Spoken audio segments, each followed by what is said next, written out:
pretty good.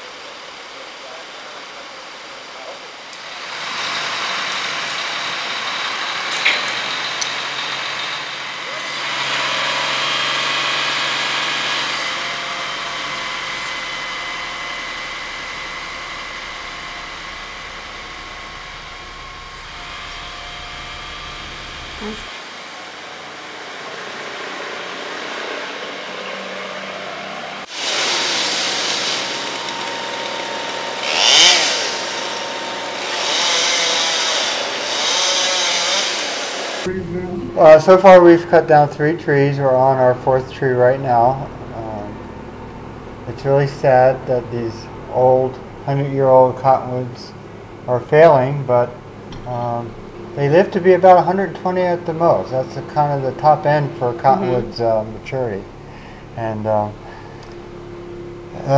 with the 3 trees that just fell down recently in the last 6 weeks, it's scary. It's really scary. It's really scary. We've had a building scratched, and we had nobody hurt. And the tree branch that went through the window, but the window was open, so it didn't break. It just went through the screen, and it was about 6 inches in diameter. Well, you and I pulled it out of the window. Yeah, I know. About 6 inches in diameter, and what, about 3.5 feet long. 3.5 feet long, we were pretty fortunate with that one. Yeah. So these trees, in my opinion, I did a 20-hour assessment on all these trees, and the root area has been really compromised in the past 20, 30 years. Right. With the building of La Buena Vida. Exactly. And I think that's what people really don't understand at this point is the roots that are holding the trees in the ground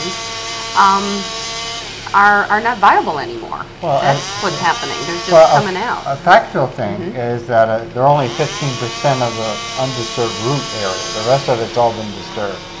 So with a large tree like this weighing anywhere from 20 to 30 tons, right across from my office, can really cause some damage, and it could kill somebody. And the town of Taos decided, since we had those 3 trees fail, to go ahead and do an emergency study of it, a professional study. And then after we got the professional study, which was ISA standards, which is the International Society of Arboriculture, then we had an emergency council meeting last Friday. Right. And the good news that also came out of that council meeting is, Councilwoman Erlinda Gonzalez was very, very adamant about making sure these trees are replanted. So we're not just going to have this void down Kit Carson Road. And, I'm real excited to work with the town to, reestablish this part of the road so that it does maintain its historic integrity. A little reforestation. Yeah.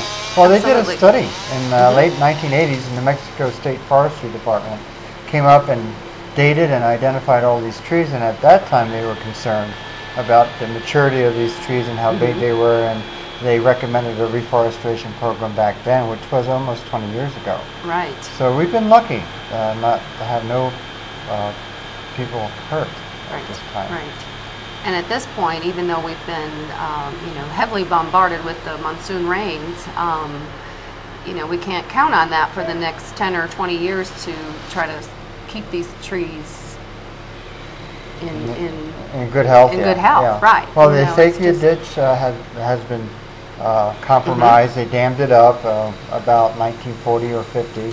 Right. So that's changed the water availability to these trees. And then, like I said, these trees with the roots being compromised.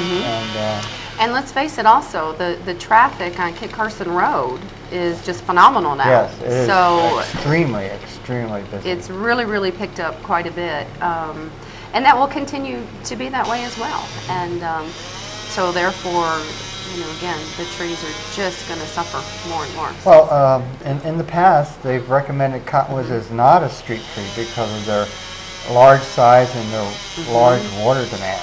Right. So they're not recommended for a street tree. They're great on a ranch near a ditch system. They do very well. They're beautiful, but they don't do well when they're urbanized. Right. So, and I'm hopefully this all goes safe. These trees could still fall any minute, in my opinion, in my professional opinion, because there's not much roots holding these trees. So our climbers are scared when they get up there, a little bit of wind going on, It's still a hazardous situation, and I hope everybody realizes that a branch falling 20 feet weighs about 800 pounds, just a small 6-inch branch. So, and when the trees fell recently in June 16th, the 2 trees that fell on the east end of our property here, fell across Kit Carson Road at 4 in the morning. So we were lucky there weren't any vehicles driving by at the time. And of course, the one that just fell a couple weeks ago on Sunday, it did fall into the property, the adjoining property as well as ours. And thank goodness no one was driving into the parking lot or walking. Because they also on the project right now, we have from 6 to 9 people daily working on this project, not counting the truck drivers, the dump trucks from the town, and the support we're getting from the electric company. They came over, helped us with the power lines. Everybody's really chipped in to really make this a real safe environment to get down these How long do you streets. think it'll take to finish this segment? In my opinion, it'll probably take another 2 weeks. It's about a tree per day, and some of the larger trees that are 110 foot, about a day and a half to 2 days per tree. So it's a big project. We weighed one of the trees just recently, and it was 25 tons.